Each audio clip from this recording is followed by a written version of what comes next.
Welcome back my YouTube channel ಪುಣ್ಯ ಹೆಸರಾಶ್. ಇವತ್ತಿನ recipe ಅವರೆಕಾಯಿ ಪಲ್ಯ. ಮೊದಲಿಗೆ ಅವರೆಕಾಯಿಯನ್ನು 2ರಿಂದ 3 ಸಲ ವಾಶ್ ಮಾಡಿ ಒಂದು ಕುಕ್ಕರಿನಲ್ಲಿ ಅವರೆಕಾಯಿಯನ್ನು ಹಾಕಿ ವಿವಿಧ ವಿಟಮಿನ್ ಮತ್ತು ಖನಿಜಾಂಶಗಳು ದೇಹದ ಸಾಮಾನ್ಯ ಆರೋಗ್ಯಕ್ಕೆ ಸಹಕಾರಿ. ಪ್ರೋಟೀನ್ ಇರುವುದರಿಂದ ದೈನಂದಿನ ಆಹಾರದಲ್ಲಿ ಉತ್ತಮ ಆಯ್ಕೆಯಾಗಿದೆ. ಎಲ್ಲವನ್ನು ಮಿಕ್ಸ್ ಮಾಡಿ ಸ್ವಲ್ಪ ನೀರನ್ನು ಸೇರಿಸಿ ಕುಕ್ಕರನ್ನು 3ರಿಂದ 4 ವಿಸಲ್ ಕೂಗಿಸಬೇಕು.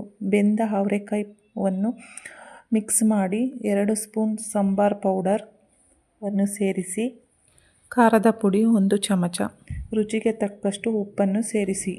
ಅವರೆಕಾಯಿ ಪಲ್ಯ ಒಂದು tasty and healthy traditional dish. ಅವರೆಕಾಯಲ್ಲಿ ಪ್ರೋಟೀನ್, ಫೈಬರ್, ವಿಟಮಿನ್ಸ್ ಮತ್ತು ಮಿನರಲ್ಸ್ ಇರುವುದರಿಂದ ನಮ್ಮ ಡೈಲಿ ಡೈಟ್ಗೆ ಒಳ್ಳೆಯ ಅಡಿಷನ್ ಆಗಿದೆ. ಅವರೆಕಾಯಿಯನ್ನು ಚೆನ್ನಾಗಿ ಬೇಯಿಸಿ ರುಚಿಗೆ ತಕ್ಕಷ್ಟು ಉಪ್ಪು, ಕುರ್ಷಣಿ ಪೌಡರನ್ನು ಸೇರಿಸಿದರೆ ತೆಂಗಿನಕಾಯಿ ಮತ್ತು ಸಾಂಬಾರು ಪುಡಿ ಮುಂತಾದವುಗಳನ್ನು ಸೇರಿಸಿ ಮಾಡುವ ಈ ಪಲ್ಯ ತುಂಬ ಫೇವ್ರೇಟ್ ಆಗಿರುತ್ತದೆ.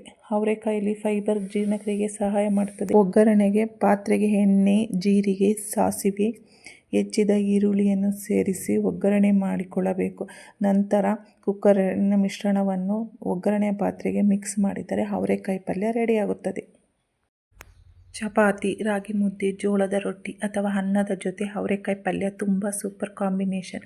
ಹಾಗಾದರೆ ನೀವು ಕೂಡ ಮನೆಯಲ್ಲಿ ಈ ಸಿಂಪಲ್, ಟೇಸ್ಟಿ ಆ್ಯಂಡ್ ನ್ಯೂಟ್ರಿಷನ್ಸ್ ಅವರೆಕಾಯಿ ಪಲ್ಯ ಮಾಡಿ ನೋಡಿ. ನಿಮ್ಮ ಮನೆಯಲ್ಲಿ ಅವರೆಕಾಯಿ ಪಲ್ಯವನ್ನು ಯಾವ ಕಾಂಬಿನೇಷನಲ್ಲಿ ಜೊತೆ ತಿಂತೀರಾ ಎಂದು ಕಮೆಂಟ್ ಮಾಡಿ. ಯಾರು ನಮ್ಮ ಚಾನಲನ್ನು ಸಬ್ಸ್ಕ್ರೈಬ್ ಮಾಡಿಕೊಂಡಿಲ್ಲ, ಸಬ್ಸ್ಕ್ರೈಬ್ ಮಾಡಿಕೊಂಡು ಬೆಲ್ ಬಟನ್ ಆನ್ ಮಾಡಿ. Thank you for watching.